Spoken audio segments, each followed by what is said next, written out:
Assalamualaikum warahmatullahi wabarakatuh. Perkenalkan, saya Ana Supriyati, calon guru penggerak Angkatan 6 Kabupaten Lembang, unit kerja SMP Negeri 1 Pamukan. Kali ini saya akan memaparkan tugas 1.4.A.9 aksi nyata modul 1.4 budaya positif.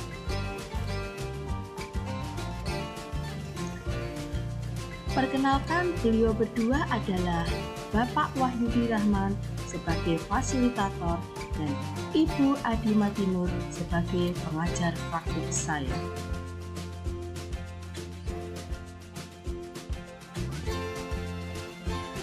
Aksi nyata budaya positif yang saya lakukan.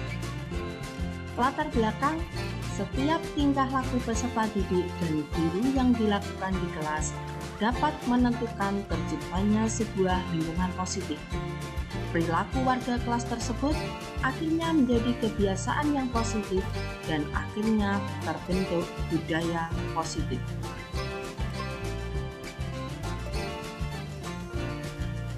Tujuan pertama, menerapkan budaya positif melalui kesepakatan kelas. Kedua, menumbuhkan nilai-nilai profil pelajar Pancasila pada peserta didik.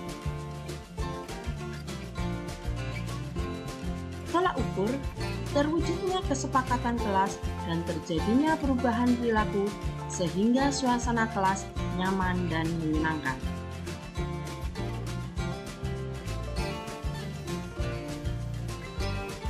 Lini masa tindakan yang dilakukan. 1. Koordinasi dengan kepala sekolah tentang budaya positif. 2. Menjelaskan tentang pentingnya kesepakatan kelas kepada peserta didik. 3. Guru memfasilitasi peserta didik untuk membuat kesepakatan kelas. 4. Kesepakatan kelas ditandatangani oleh ketua kelas dan dipasang di dinding kelas. Yang kelima, mendokumentasikan kegiatan pembelajaran yang mencerminkan profil pelajar Pancasila.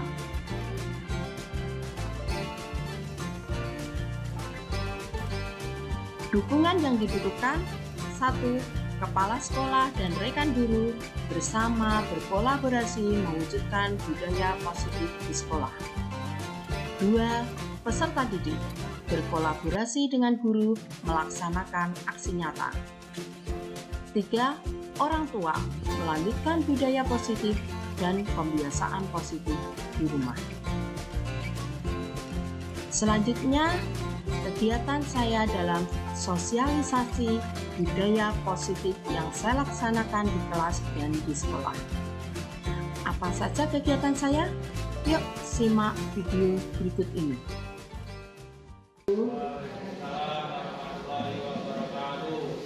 Alhamdulillahirrahmanirrahim. Wassalatu wassalamu ala asrofil anbiya'i wal mursalin Sayyidina wa maulana Muhammadin wa ala alihi wa sahbihi ajma'in.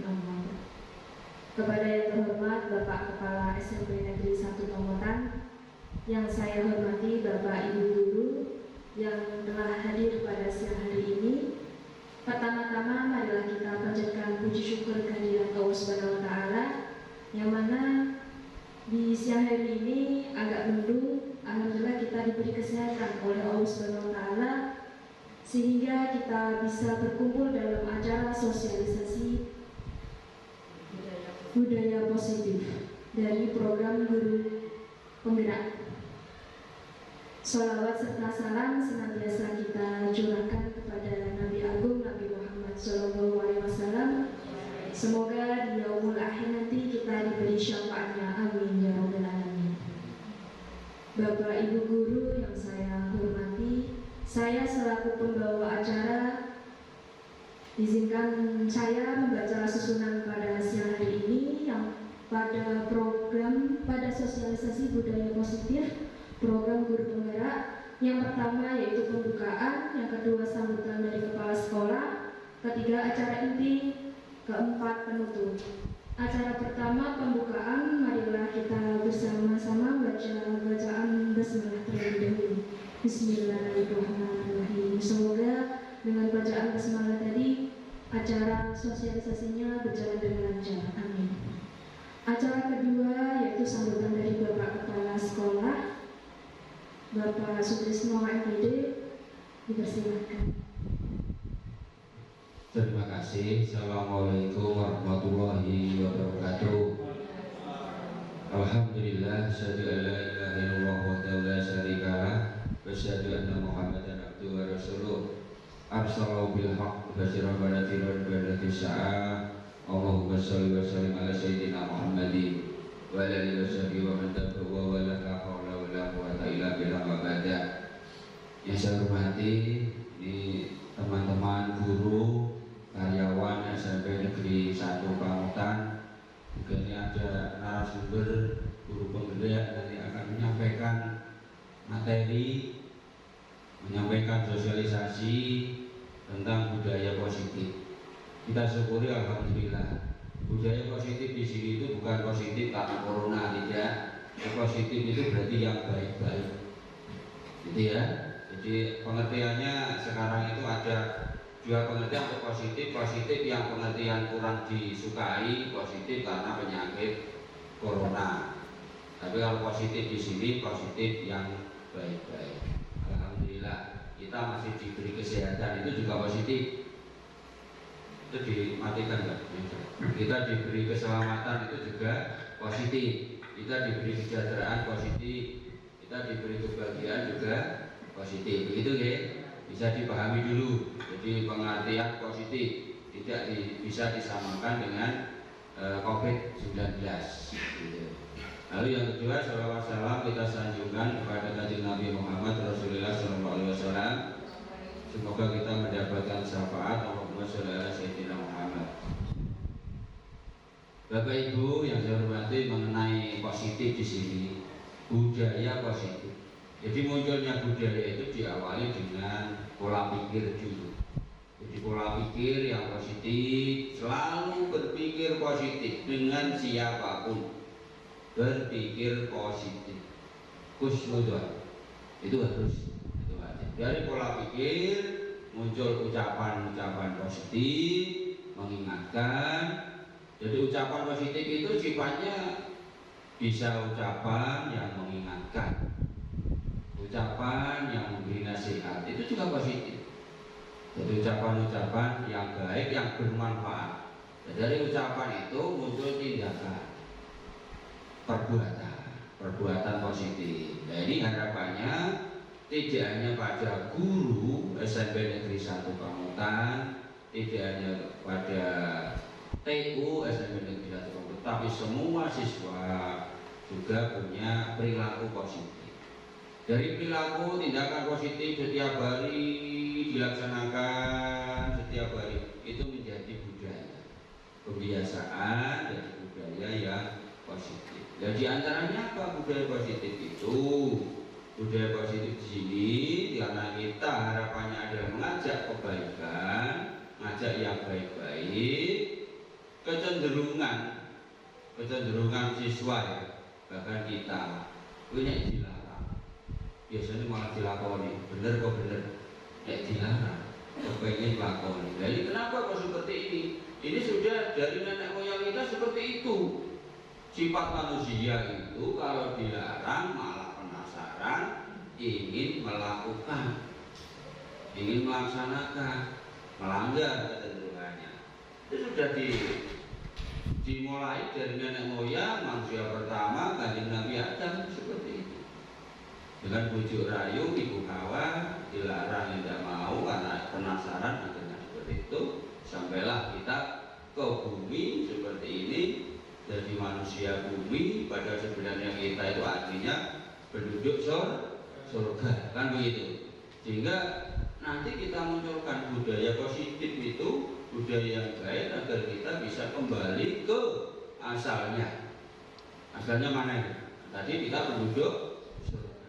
Nah, asal penduduk surga berarti kita ada tempat yang baik di sana, berarti untuk orang yang baik. Dan kita mulai diri kita, guru, karyawan dan siswa nanti punya budaya positif. Kalau ada tata tertib itu nanti bisa buat yang bagus kalimatnya.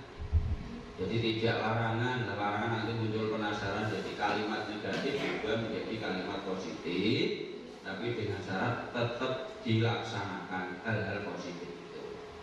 Jadi pahami ya, Bapak Ibu ya. Tetap semangat, memang tetap semangat di sini. Enggak semangat yo.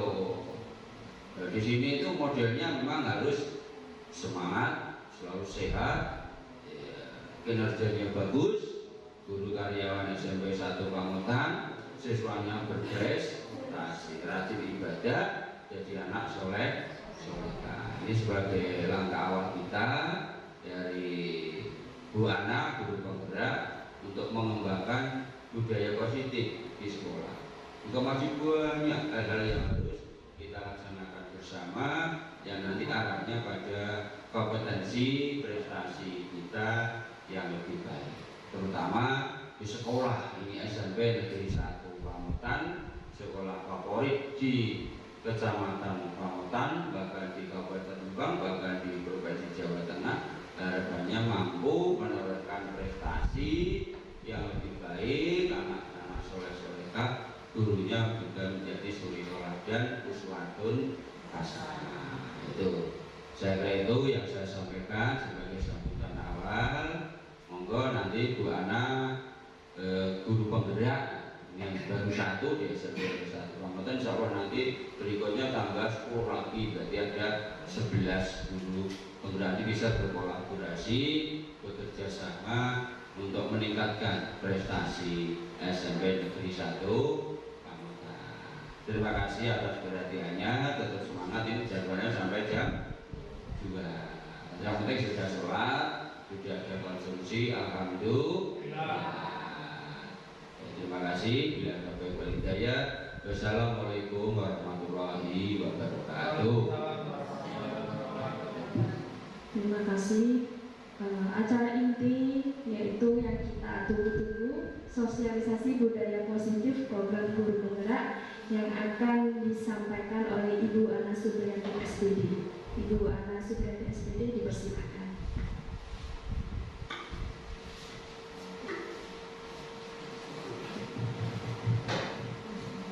Assalamualaikum warahmatullahi wabarakatuh. Waalaikumsalam warahmatullahi wabarakatuh. Terima kasih saya ucapkan pada Bapak Kepala SMP Negeri 1 Pamutan, Bapak Sutrisno MPD, kemudian Bapak Ibu guru semua yang berkenan hadir dalam kegiatan saya, yaitu sosialisasi budaya positif. Di sini kebetulan angkatan 6 baru calon ya Bapak Ibu, calon guru penggerak, yang dimana saya mengikuti pendidikan guru penggerak selama 6 bulan. Jelas di sini satu, kita memiliki komunitas belajar di mana bisa mengembangkan kompetensi kita sebagai guru. Ini tidak memandang itu GTT atau non ASN dan ASN. Banyak teman-teman yang non ASN yang sudah memiliki ini CPKB juga mengikuti. Ini saya mulai budaya positif ini dari filosofi pendidikan nasional, yaitu Ki Hajar Dewantara. Dasar pendidikan Ki HD yaitu menuntun. Pada awalnya Bapak Ibu, sebelum saya mendapatkan modul tentang filosofi pendidikan Ki Hajar Dewantara, saya itu seperti guru yang menguasai anak-anak. Apa yang saya inginkan, anak-anak harus mengikuti. Ternyata di tengah sampai perjalanan saat ini, bahwa apa yang saya lakukan itu kurang benar. Di sini pendidikan itu adalah menuntun segala kekuatan kodrat pada anak-anak agar mereka mendapatkan keselamatan dan kebahagiaan yang setinggi-tingginya sebagai manusia maupun anggota masyarakat. Jadi anak itu, pendidikan itu harus berpusat pada anak. Mungkin di sini Bapak Ibu mengetahui bahwa kurikulum merdeka, ya, merdeka belajar bukan merdeka belajar itu tidak belajar tidak apa-apa, bukan seperti itu, tetapi pembelajaran itu berpusat kepada anak. Ini berpusat pada anak. Di sini pada pendidikan Ki Hajar Dewantara yang dimaksud menuntun itu, kita sebagai guru harus memiliki yaitu ing ngarsa sutolodo, ing madya manungkarsa dan tuturi handayani. Dalam aksi nyata saya baru salah satu Bapak Ibu, yaitu saya baru bisa memberi contoh kepada anak-anak. Salah satunya setiap pagi yaitu kebiasaan menyambut mereka dengan senyum salam sapa. Mudah-mudahan nanti Bapak Ibu guru juga bisa tergerak untuk seperti itu. Jika tidak piket sudah hadir, silahkan kita sambut anak-anak kita. Memang pada awalnya pengalaman bagi saya waktu di pintu gerbang, anak-anak kelas 7 dan 8 itu kalau tidak guru yang mengajar dianggap bukan gurunya, karena dia tidak mengenal. Tetapi selama sampai detik ini mereka akhirnya sekarang sudah tahu, bukan ini menjadi guru yang terkenal, tapi dia mengenal kita sebagai teladannya. Jujur saja nih, mungkin dalam diri Bapak Ibu pasti waktu sekolah memiliki guru favorit, pasti itu, dan memiliki guru yang idola, bahkan ada yang guting katanya, biasanya guru matematika. Karena apa? Mungkin tidak mengerjakan disuruh di depan. Tidak pernah kosong, tidak pernah kosong guru matematika. Ya, kalau saya seperti itu, kalau pernah tidak mengerjakan disuruh di depan. Ternyata itu yang saya ya pertama kali mendapat tugas hal positif yang pernah saya alami waktu sekolah dan hal negatif yang pernah saya alami di sekolah. Ternyata saya mengingatnya betul. Kalau positif tidak masalah ya Bapak Ibu. Anak-anak mengingat kita hal-hal baik tentang kita. Tetapi pada saat mereka terlukai, hal-hal kecil saja misalnya tidak mengerjakan disuruh di depan, itu ternyata diingat anak sampai nanti. Seperti saya ini pernah, misalnya saya pernah misalnya seperti itu dikatakan ya, diberi contoh mungkin ini anak yang gemuk gitu ya, suaranya yang besar. Ternyata itu sampai saya ingat, sampai hari ini pun saya ingat. Alhamdulillah waktu sekolah saya tidak pernah apa itu Bapak Ibu guru saya itu, karena saya tidak anak yang tidak terkenal, mungkin seperti itu. Hal baik saya ingat, dan saya tetap guru SMP Sumasini, ada guru saya, ada yang saya idolakan juga, SMA juga seperti itu, seperti anak didik kita. Makanya kita harus ingat sosok. Setiap perilaku Bapak Ibu guru pasti dilihat anak-anak, dikomentari anak-anak, seperti halnya kita di kantor. Anak 9A misal deh Bu Lina, anak 9A ini loh Dika sepertinya ini. Kita anak guru saja seperti itu, apalagi anak-anak. Apa pembelajaran kita pasti anak-anak itu membahasnya juga. Mereka tidak menyadari dan kita tidak menyadari.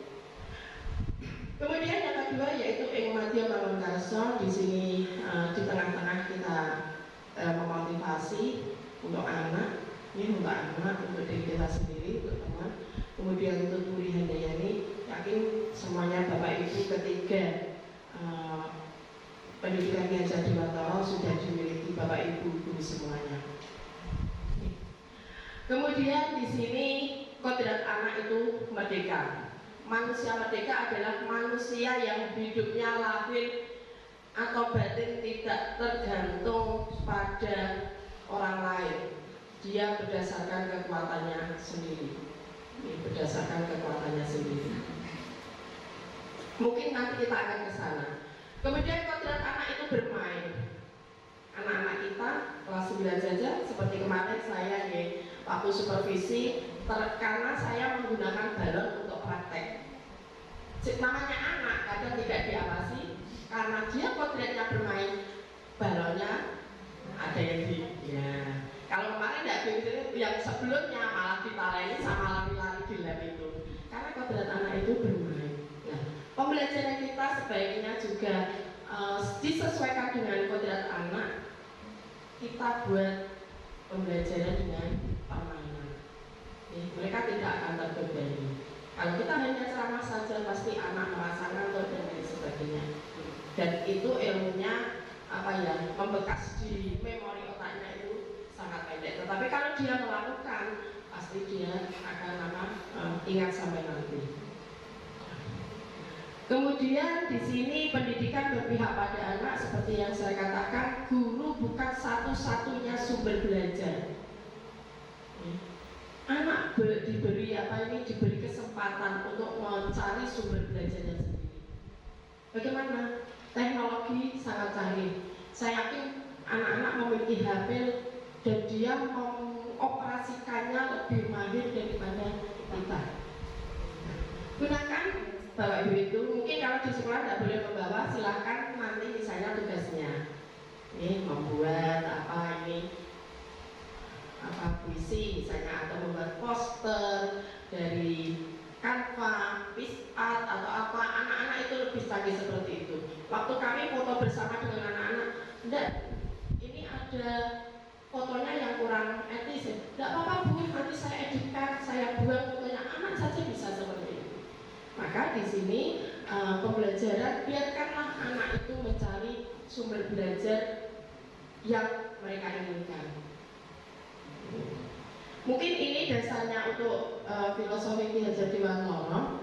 Ini saya akan langsung ke budaya positif.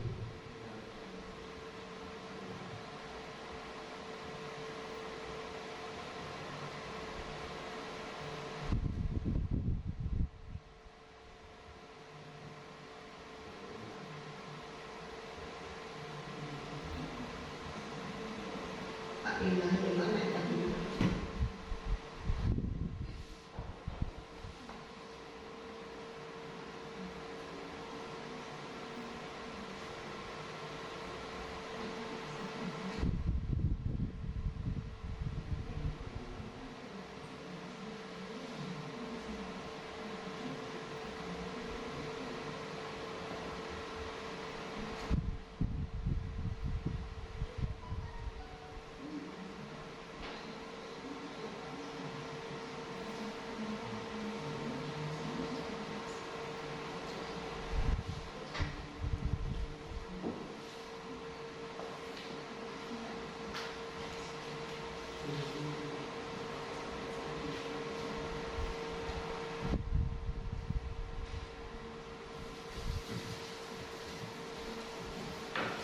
Saya lanjutkan untuk tadi filosofi Ki Hajar Dewantara sebagai dasar kita melakukan budaya positif.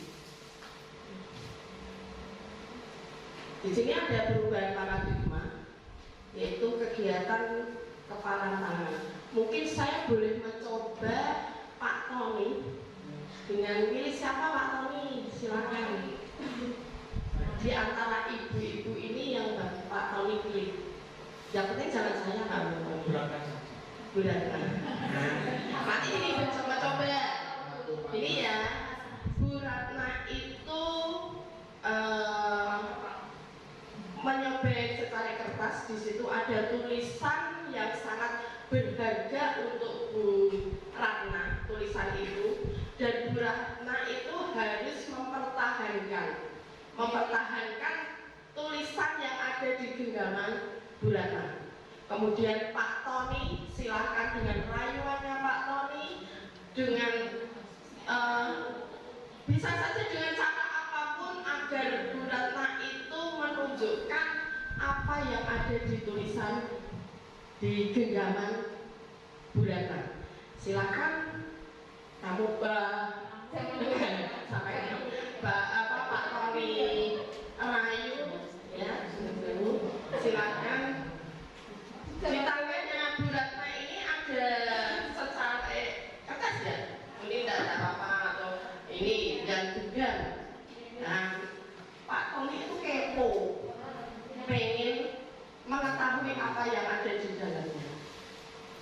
di sini actionnya itu jenengan mempertahankan apa yang ada di kepala tangan Bu Ratna.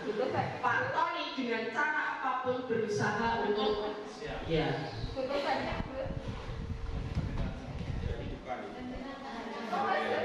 Enggak usah langsung mungkin percakapan saja, dirayu-rayu sampai apa? Oh, di depan tidak apa-apa.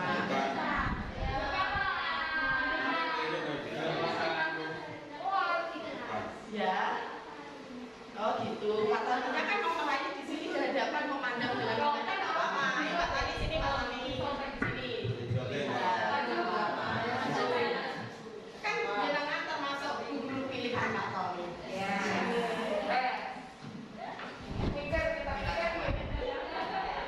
Mikir merayunya. Pertahankan Budetna. Yang saya panggilnya Bu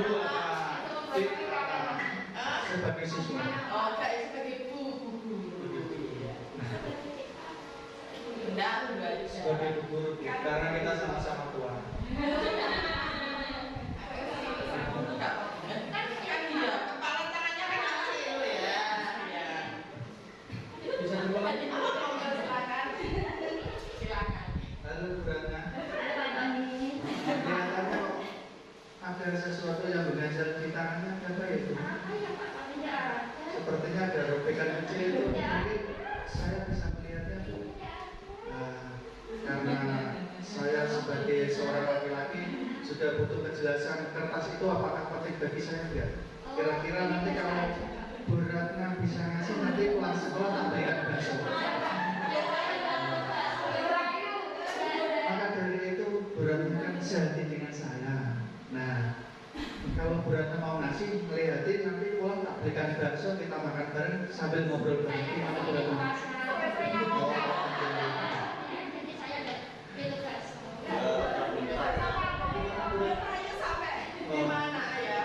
Ini aja Bu Ratna ya.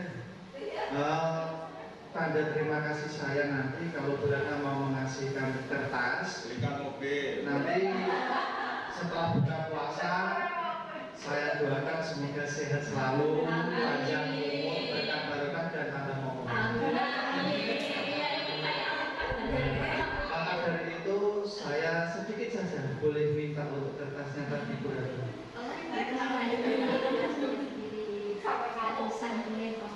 Ini hanya saya yang tahu, tidak ada orang satu pun orang yang tahu.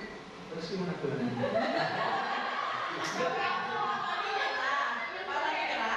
Enggak juga sih, maksudnya saya berusaha terus sampai nanti. Ini cuma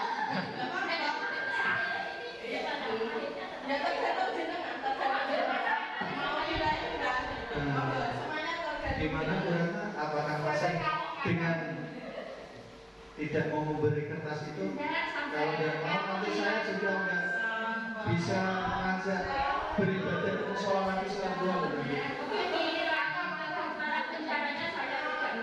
Ya, dan kalau tidak mau mungkin besok saya juga bisa merayu lagi. Kalau pas harinya Bu Ratna lagi pas asik senang-senang gitu. Ya, terima kasih Bu Terima Ratna. kasih ya. Terima kasih untuk Pak Tony dan Bu Ratna, tepuk tangan untuk mereka berdua. Dari contoh tadi, tentunya Bapak Ibu apa yang ada di nilai yang ada di contoh dari Bu Ratna sama Pak Tony.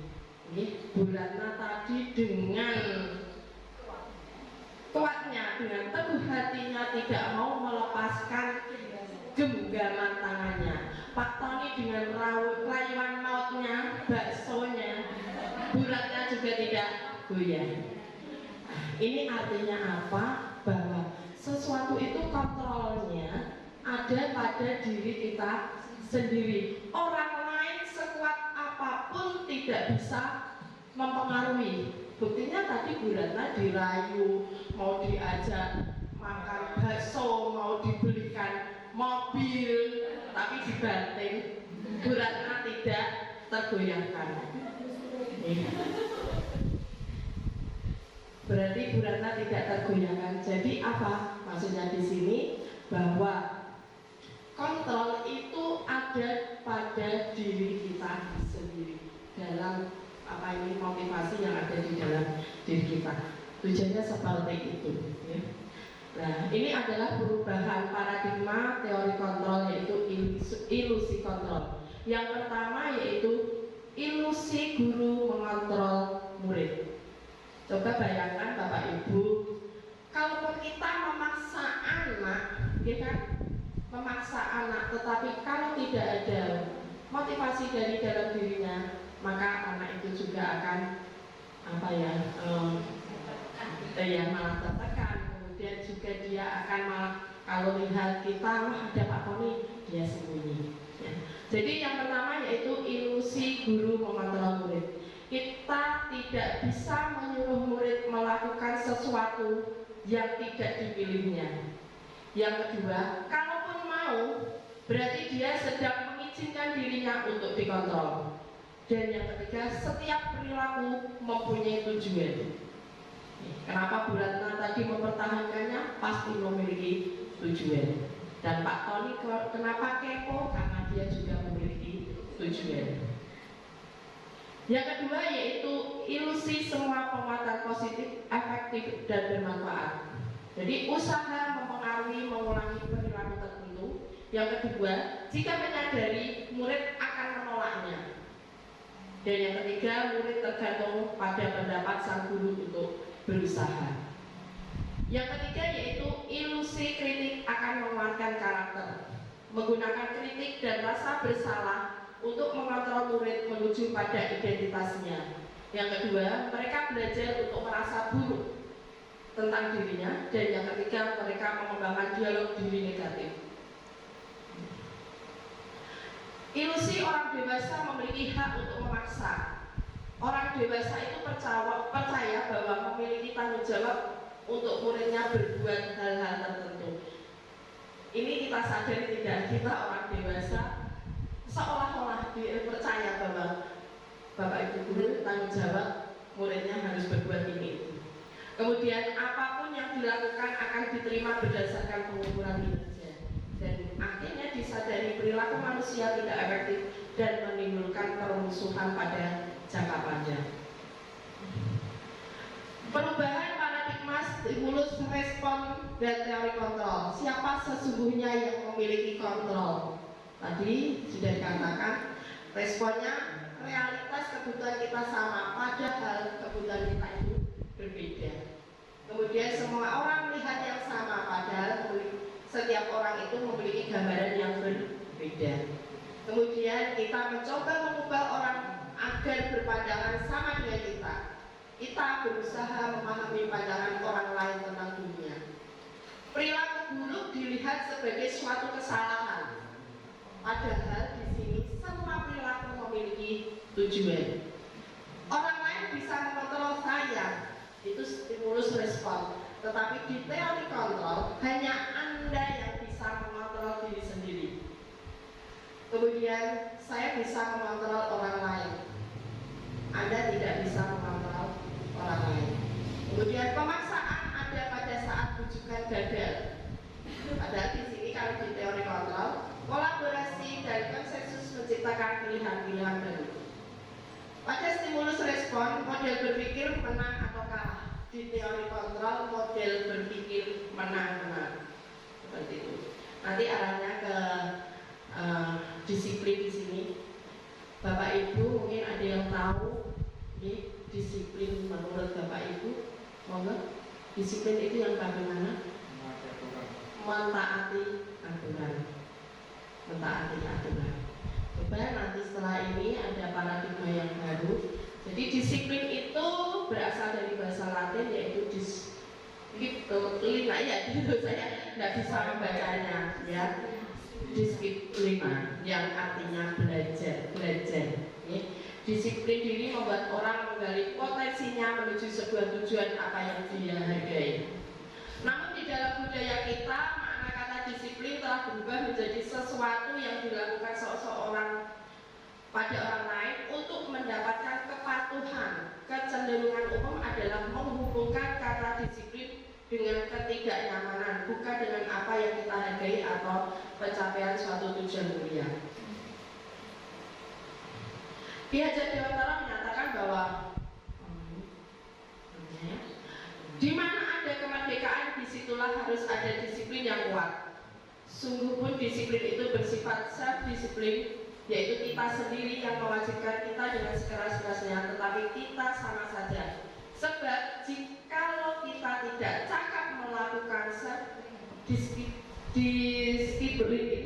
wajiblah penguasa lain yang mendisiplinkan diri kita, dan peraturan demikian itulah harus ada di dalam suasana yang merdeka. Jadi di sini bahwa disiplin itu memang dari diri kita sendiri. Tetapi kalau diri kita sendiri tidak bisa mendisiplinkan diri kita sendiri atau motivasi internal, maka diperlukan juga motivasi eksternal, yaitu dari orang lain. Tetap ada, kita merdekanya bukan ya sebagai kontrolnya.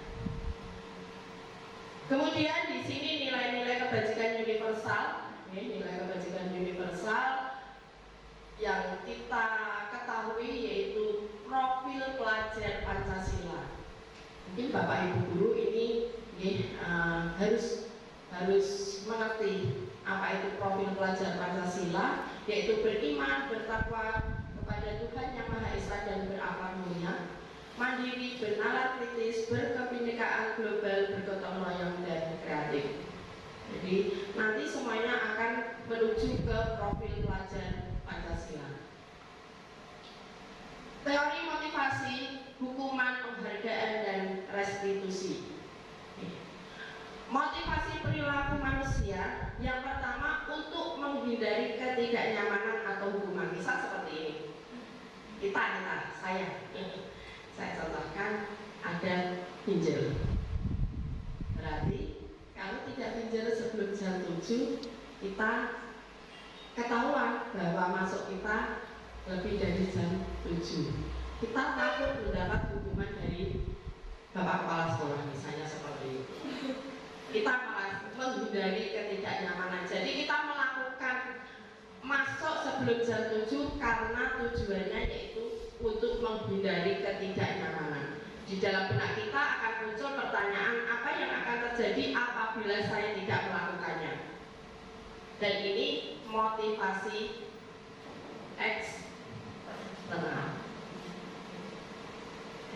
Bapak Ibu harus tahu bahwa motivasi eksternal itu tidak akan bertahan lama. Yang kedua yaitu untuk mendapatkan imbalan dari orang lain atau institusi. Saya ikut rapat di ruang guru. Nanti saya ikut rapat akan mendapat door prize. Kalau saya tidak mendapat, saya kecewa. Ini juga tidak akan bertahan lama karena motivasinya dari motivasi eksternal. Kemudian yang ketiga untuk menghargai diri sendiri.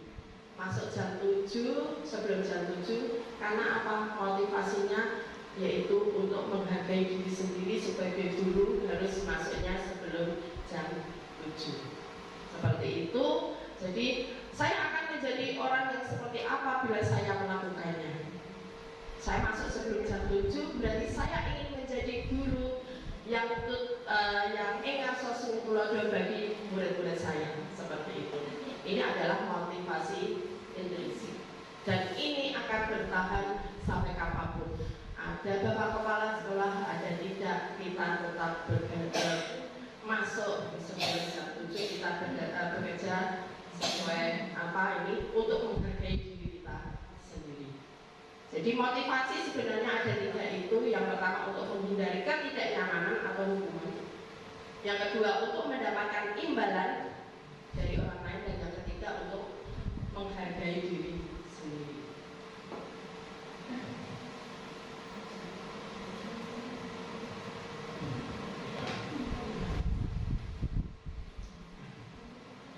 Di sini menurut Ki Hajar Dewantara, merdeka itu artinya tidak hanya terlepas dari perintah, akan tetapi juga cakap buat memerintahkan diri sendiri. Hukuman, konsekuensi, dan restitusi. Hukuman adalah tindakan yang dilakukan karena adanya pelanggaran tidak terencana. Satu, arah dari guru, murid hanya menerima tanpa tanpa adanya kesepakatan, bisa berupa fisik maupun psikis. Misalnya fisik disuruh lari, psikis misalnya lagi disuruh maju, dia kan malu seperti itu juga. Ya, menurut Bapak Ibu, apakah ini diperbolehkan? Mungkin hubungannya dengan sekolah inklusi mungkin hampir sama. Kemudian konsekuensi adalah keadaan yang harus diterima karena adanya pelanggaran. Sudah direncanakan, disepakati guru dan murid, biasanya hanya dibuat guru tapi murid bersepakati. Kemudian diberikan dengan batasan yang terukur, misalnya setelah 3 kali terlambat masuk sekolah, membuat hal ini menjadi anak tidak nyaman. Kalau kamu terlambat 3 kali, berarti kamu harus apa? Itu konsekuensinya itu akhirnya apa? Membuat anak tidak nyaman. Padahal tujuan Ki Hajar Dewantara, pendidikan Ki Hajar Dewantara, bahwa sekolah ini ibaratnya adalah sawah di mana kita sebagai petani menanam bibit-bibit benih-benih, misalnya jagung atau padi. Kita tidak bisa mengubah bibit padi menjadi jagung. Kita bisanya apa? Menyirami, kemudian memberantas hama-hamanya, memberi pupuk agar mereka bisa tumbuh menjadi baik. Jadi sekolah ini harus membuat nyaman, membuat bahagia, membuat senang anak-anak didik kita. Yaitu dimulai dari kita. Restitusi adalah proses menciptakan kondisi baik di murid untuk memperbaiki kesalahan mereka sehingga mereka bisa kembali pada kelompok mereka dengan karakter yang lebih kuat. Restitusi juga merupakan proses kolaboratif yang mengajarkan murid untuk mencari solusi untuk masalah mereka dan membantu murid berpikir tentang orang seperti apa yang mereka ingin, kemudian bagaimana mereka harus memperlakukan orang lain. Ciri-ciri restitusi yang pertama, bukan untuk menebus kesalahan, namun untuk belajar dari kesalahan. Yang kedua, memperbaiki hubungan. Yang ketiga, tawaran bukan paksaan. Yang keempat, restitusi menuntun untuk melihat ke dalam diri. Kemudian yang kelima, restitusi mencari kebutuhan dasar yang mendasari tindakan. Kemudian selanjutnya, restitusi diri adalah cara yang paling baik. Bukan hukuman yang harus kita lakukan, tapi dengan cara restitusi. Restitusi fokus pada karakter bukan tindakan. Restitusi fokus pada solusi, dan restitusi mengembalikan murid yang berbuat salah pada kelompoknya. Jadi jangan sampai anak yang salah itu dia malah dikunjungkan sama teman-temannya. Mungkin kita tidak menyadari apa yang kita lakukan selama ini. Kemudian keyakinan kelas. Mengapa tidak peraturan saja? Mengapa harus keyakinan kelas? Aksi nyata saya mencoba di kelas saya membuat keyakinan kelas. Mungkin Bapak Ibu tanpa menyadari anak kalau pembelajaran sering itu kita buat kesepakatan, mereka menuliskan satu persatu yang diinginkan, kemudian dipresentasikan mana yang disepakati. Ya, kita membuat keyakinan kelas. Mengapa kita memiliki peraturan harus menggunakan helm bila mengendarai kendaraan roda 2? Untuk apa ini? Yaitu tadi nilai-nilai itu ya, keamanan, keselamatan. Mereka harus tahu seperti itu. Bukan dipaksa, nanti ditangkap Pak Polisi, bukan seperti itu. Tapi karena keselamatan. Yang kedua, contohnya, mengapa kita memiliki peraturan 3M, menggunakan masker, mencuci tangan, dan jaga jarak 1,5 meter. Nilai-nilai universal yang kita yakini yaitu apa? Nanti kalau tidak pakai masker di pintu gerbang dimarahi Bapak Ibu guru, bukan seperti itu. Tetapi apa? Demi kesehatan. Maksudnya seperti itu. Kemudian nilai-nilai keselamatan atau kesehatan inilah yang disebut dengan suatu keyakinan. Seseorang akan lebih tergerak dan bersemangat untuk menjalankan keyakinannya daripada hanya sekedar mengikuti serangkaian peraturan tertulis tanpa makna.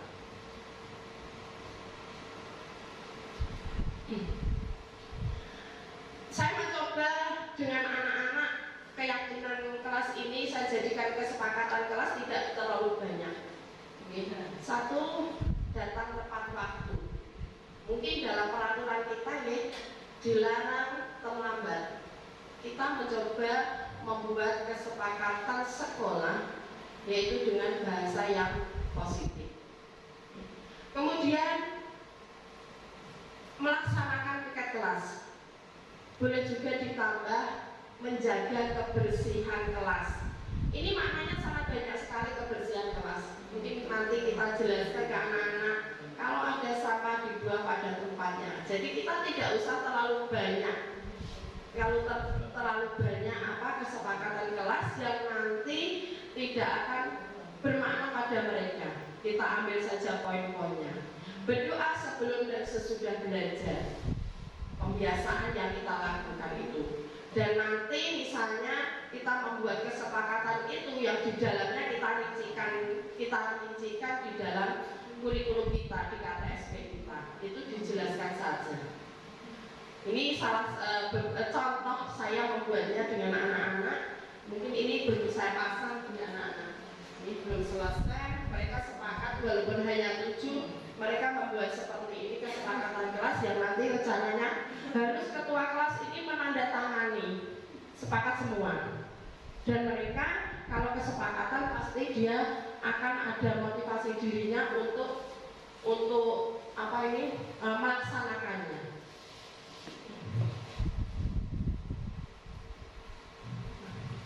Ini saya saja misalnya ada peraturan selalu kembalikan buku ke tempatnya. Yakinan kelas saja kita buat tanggung jawab. Tanggung jawab untuk semuanya. Dilarang mengganggu orang lain berarti menghormati orang lain atau saling menyayangi seperti itu. Ini dan seterusnya. Kemudian saya lanjutkan di sini dihukum oleh penghargaan. Kita seringkali memberi penghargaan kepada anak. Tapi kelihatannya cara kita sudah tepat. Anak berprestasi dulu baru diberi penghargaan. Bukan nanti kamu ranking 1 kamu mendapatkan hadiah ini. Itu yang tidak diperbolehkan. Di sini pengaruhnya apa? Yaitu dalam jangka pendek dan jangka panjang penghargaan ini menghukum. Jadi mengurangi ketepatan, mereka akan merasa tidak kreatif lagi karena tujuannya dia hanya ingin mendapatkan penghargaan. Kreatifnya, jadi nanti yang tidak mendapatkan penghargaan kan dia kecewa, maka dia akan putus asa, ada rasa iri dan lain sebagainya seperti itu. Jadi penghargaan ini juga menurunkan kualitas, mematikan kreativitas anak dan mengurangi motivasi intrinsik pada anak-anak. Kemudian tindakan guru ada contoh ini, monggo mencatat 100 kali di dalam buku kalimat saya tidak akan terlambat lagi karena terlambat ke sekolah. Sering kita lakukan Bapak Ibu? Iya. Saya juga pernah. Ya. Ini hukuman ataukah konsekuensi Bapak Ibu? Hukuman. Lari mengelilingi lapangan basket 2 kali karena terlambat hadir di sekolah. Hukuman. Murid diminta untuk push up 15 kali karena tidak menggunakan masker ke sekolah. Termasuk hukuman atau konsekuensi Bapak Ibu? Apa? Hukuman. Karena tidak ada hubungannya. Di memakai masker dan push up kan tidak ada hubungannya. Kemudian menggantikan kertas tugas teman yang telah dicoret-coret. Konsekuensi. Ini juga kita lakukan, berarti kita melakukan pembelajaran tidak iya benar juga, sudah benar. Membersihkan tumpahan air di meja tulis karena tersenggol pada saat belajar, konsekuensi. Murid disuruh untuk mengenakan sepatu seharian di sekolah, karena tidak mengenakan sepatu hitamnya. Ini maksudnya dicopot, ini dilepas. Jadi dia tidak memakai sepatu hitam, kemudian kita suruh melepas seharian dia tidak memakai sepatu. Ini sebenarnya juga tidak diperbolehkan. Kemudian lari mengelilingi lapangan basket 2 kali karena terlambat 10 menit untuk pelajaran PJOK konsekuensi. Coba, oke. Nah ini kalau PJOK ada hubungannya. Misalnya IPA dia tidak membawa alat untuk praktek, kita suruh lari, itu ada hubungan, itu yang tidak diperbolehkan. Kalau mencari, silakan mencari botol aqua di tempat sampah, itu ada hubungannya, itu baru konsekuensi. Perbedaan hukuman dan konsekuensi di sini, hukuman itu sesuatu yang menyakitkan harus terjadi, membuat anak sakit secara fisik dalam jangka waktu yang panjang. Iya, kita juga, mungkin kita juga pernah mengalaminya. Dan kita mulai dari sekarang harus memperbaiki diri kita, memperbaiki ini yang peraturan yang ada di diri kita. Bagaimana caranya? Ya nanti di sini saya ada menggunakan restitusi di sini, ya. 5 kontrol pada manusia. Yang pertama di sini sebenarnya ini ada Bu.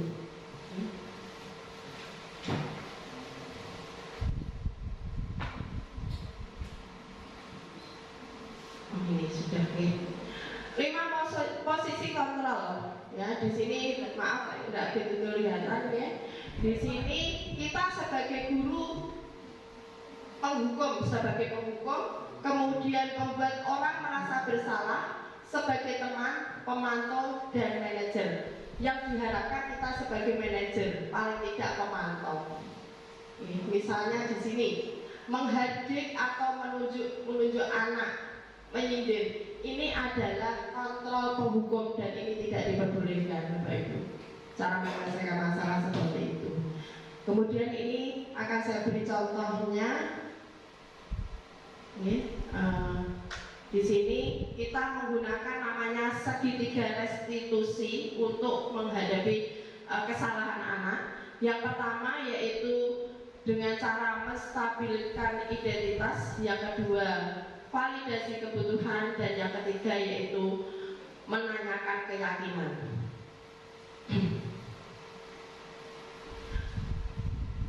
Langkah-langkah menstabilkan identitas di sini untuk membuat anak yang merasa gagal karena berbuat salah menjadi positif terhadap dirinya.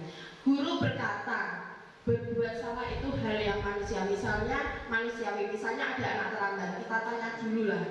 Kita tanya, tidak langsung peraturan apa yang itu langsung kita hukum, jangan. Kita tanya dulu mengapa melakukan seperti itu dan sebagainya. Mungkin ini nanti bisa saya tunjukkan apa yang saya lakukan, ya. Yaitu yang kedua yaitu validasi kebutuhan. Di sini membantu siswa mengenali basic need, kebutuhan yang ingin dipenuhi, ya. Pada dasarnya setiap tindakan manusia itu kan ada tujuannya. Dia terlambat pasti juga ada alasan dan ada tujuannya. Contohnya guru bisa berkata, kamu bisa saja melakukan hal yang lebih buruk, tapi kamu tidak melakukannya. Jadi anak itu jangan langsung dijatuhkan. Kemudian yang ketiga yaitu menanyakan keyakinan. Keyakinan yang tadi sudah dibuat di dalam kelas, yaitu masuk tepat waktu.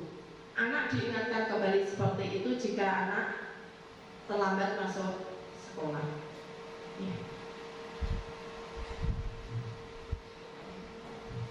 Ini aksi nyata budaya positif di sekolah. Di sini latar belakangnya setiap tingkah laku peserta didik dan guru yang dilakukan di kelas dapat menentukan terciptanya sebuah lingkungan positif. Perilaku warga kelas tersebut akhirnya menjadi kebiasaan yang positif yang akhirnya terbentuk menjadi budaya positif.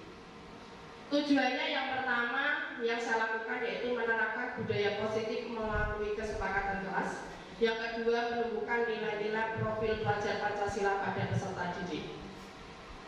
Tolak ukurnya yaitu terwujudnya kesepakatan kelas dan terjadinya perubahan perilaku sehingga suasana kelas nyaman dan menyenangkan. Lini masa tindakan yang dilakukan, yang pertama saya koordinasi dengan Bapak Kepala Sekolah tentang budaya positif, kemudian menjelaskan tentang pentingnya kesepakatan kelas pada peserta didik. Kemudian saya memfasilitasi peserta didik untuk membuat kesepakatan kelas. Kemudian kesepakatan kelas ditandatangani oleh ketua kelas dan dipasang di dinding kelas dan mendokumentasikan semua kegiatan yang mencerminkan profil pelajar Pancasila. Dan salah satunya saya juga sosialisasi kepada Bapak Ibu guru semua. Harapannya Bapak Ibu mulai mungkin besok atau minggu depan melakukan kesepakatan kelas. Sebelum pembelajaran kita buat kesepakatan kelas biar pembelajaran itu nyaman bagi anak juga nyaman bagi kita dan tentunya menyenangkan bagi anak-anak. Dukungan yang saya butuhkan yaitu dari kepala sekolah dan rekan guru, peserta didik dan orang tua. Ini koordinasi kemarin dengan Bapak Kepala Sekolah dan teman-teman MPMP, sosialisasi kesepakatan kelas dengan anak-anak. Kemudian siswa membuat kesepakatan kelas, kemudian mempresentasikan, disepakati oleh satu kelas. Kemudian di sini siswa menempelkan kesepakatan kelas dan menandatangani kesepakatan kelas yang harus dipatuhi mereka. Ini jadi anak-anak bisa melihatnya.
kedua validasi kebutuhan, kemudian menanyakan keyakinan mereka. Jadi tahapan tiga ini sebaiknya kita lakukan agar anak masuk sekolah semangat, dia pengen masuk sekolah ketemu bapak ibu guru. Yang jelas sekolah itu sebagai tempat dia belajar, mencari ilmu, merasa nyaman dan bahagia. Monggo bapak ibu untuk budaya positif ini kita buat keyakinan kelas menjadi kesepakatan. Budaya positif ini yang darinya kebiasaan positif menjadi positif yang ada, budaya positif yang ada di sekolahan. Mulai dari hal kecil saja kita lakukan. Kemudian kemarin saya juga minta dari Bapak Kepala Sekolah untuk budaya positif, diantaranya yaitu pemanfaatan sampah plastik bekerjasama, karena kita sekolah adiwiyata bekerjasama dengan Pojak Sampah bagaimana mengatasi botol plastik yang tentunya sangat banyak sekali di sekolah kita, yaitu dengan cara setiap hari Rabu dan Sabtu kelas mengumpulkan kemudian ditukar di di bank sampah. Mungkin ke depannya ayo kita sama-sama kita manfaatkan menjadi barang-barang yang bermanfaat. Saya siap kita programkan, jadi ke depannya kita tidak menjual semuanya, tetapi ada yang kita buat produk-produk yang bermanfaat bagi kita. Karena kita sekolah adiwiyata bukan sekedar penilaian kalau masuk tingkat provinsi, tingkat nasional, tidak, tapi merubah perilaku kita untuk berbudaya positif. Mungkin seperti itu. Mungkin Bapak Ibu mungkin untuk kegiatan hari ini ada pertanyaan, silakan. Monggo Bapak Ibu guru yang mau bertanya. Siap membuat kesepakatan kelas ya? Semoga nanti kita bisa komunikasi lebih lanjut tentang apa yang harus kita lakukan tentang budaya positif yang intinya yaitu anak-anak didik kita menjadi berkarakter, yaitu sesuai profil pelajar Pancasila, seperti itu. Karena masa pandemi kemarin kita ibaratnya dunia pendidikan ini terpuruk dengan salah satunya yaitu karakter anak kita menjadi terosot. Membandingkan perilaku kita waktu dulu dengan sekarang sangat berbeda, dan kita sebagai guru harus menuntun anak sesuai kodrat alam dan kodrat zamannya. Zamannya anak seperti ini kita juga harus mengikuti dengan cara apa, yaitu budaya positif di sekolah kita. Mungkin seperti itu. Sama lelah ya Bapak Ibu. Mohon maaf saya menyita waktu Bapak Ibu semuanya. Kalau tidak ada pertanyaan, jadi monggo Mbak Monik. Assalamualaikum warahmatullahi wabarakatuh. Waalaikumsalam. Terima kasih atas waktunya. Saya izin bertanya kepada Bu Ana sebagai guru penggerak di SMP Negeri 1 Pamutan. Saya semisal mempunyai masalah ya dalam kelas, apalagi ini kelas 7 itu ada salah satu siswa itu ada yang nggak punya HP ternyata, dan dia itu tenang di kelas dan banyak teman-temannya yang meremehkan keterampilan dia. Nah, apalagi siswa SMP itu merupakan siswa peralihan, umurnya sekitar 13-14. Dan sekarang zamannya zaman generasi postnet, apa-apa media teknologi sudah canggih gitu. Dan dia bagaimana caranya Bu Ana sebagai guru pembina menerapkan budaya positif kepada siswa tersebut yang diremehkan keterampilan di teman-temannya. Terima kasih Bu Monik ya. Satu, kita tidak boleh memaksakan anak yang tidak punya HP, karena kebutuhan manusia itu berbeda-beda. Kita sebagai guru tetap melayani. Kalau pembelajaran kita menggunakan HP, kita juga harus melayani pembelajaran anak yang tidak punya HP. Di kurikulum Merdeka, sebelum pembelajaran kita harus tahu karakteristik masing-masing anak. Pembelajaran kita harus sesuaikan dengan kebutuhan anak. Tidak semuanya kita samakan. Maka ada namanya tes diagnostik, asesmen diagnostik, agar kita tahu bahwa anak ini kemampuannya di mana. Tidak punya HP berarti kita juga harus melayani mereka yang tidak punya HP. Itu yang pertama. Yang kedua yaitu bagaimana menangani anak yang meremehkan anak yang tidak punya HP. Satu anak atau dua anak?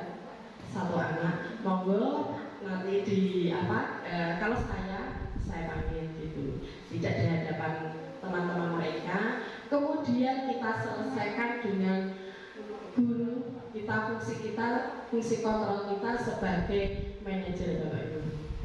Manajer. Kemudian tahapan-tahapan restitusi kita terapkan. Biar mereka tahu sendiri apakah yang dia lakukan itu menurutnya benar atau salah. Pasti mereka tahu kok apa yang dilakukan itu benar atau salah. Kemudian bagaimana cara agar kamu tidak bisa berbuat seperti itu, biar dia yang menyelesaikan membuat penyelesaian yang dia lakukan. Mungkin besok atau kapan anaknya silakan. Kalau di lab ini kan sepi Mbak, enak. Biar dia menyadari sendiri, kita selesaikan dengan fungsi kita sebagai kontrol, yaitu manajer. Sebagai manajer, kemudian buat kesepakatan nanti di kelas saling menghargai. Boleh antar kelas berbeda, tidak apa-apa. Permapel beda, tidak apa-apa Mbak. Jadi buat kesepakatan antara anak-anak, dia buat sendiri, saling menghargai, saling menyayangi. Ya, insya Allah nanti ini akan ke depannya akan menjadi lebih baik. Tapi jangan putus asa, kita melakukan baik itu tidak serta-merta bisa langsung kita rasakan. Ya, kita jangan putus asa. Langsung kita melakukan kegiatan ini langsung berhasil, tidak mungkin. Mungkin berulang-ulang. Ya. Tapi anaknya jangan, misalnya kita tangani jangan di depan teman-temannya. Beri dia memberi solusi pemecahan masalahnya sendiri. Jangan yang mancing-mancing dengan kalimat-kalimat yang menuju mereka untuk membuat baik, itu saja. Pripun Mbak Moni? Terima kasih untuk Bapak Ibu semua. Mohon maaf dalam penyampaian saya, waktunya juga sampai sore. Pasti saya manusia yang tidak sempurna, banyak salah, mohon maaf. Wabillahi taufiq wal hidayah. Wassalamualaikum warahmatullahi wabarakatuh. Waalaikumsalam warahmatullahi wabarakatuh. Terima kasih kepada Bu Ana yang telah memberikan materi yang sangat luar biasa ya bagi kita, sosialisasi budaya positif, di mana kita sebagai guru harus menjadi intinya ingaso suntulodo ekmadyo mangarso tuturi hedani. Acara terakhir yaitu penutup. Marilah kita tutup acara pada siang menjelang sore hari ini dengan bacaan hamdalah bersama-sama. Alhamdulillah. Saya selaku pembawa acara, semisal ada salah kata dalam ucapan perkataan, mohon maaf yang sebesar-besarnya. Akhir kalam.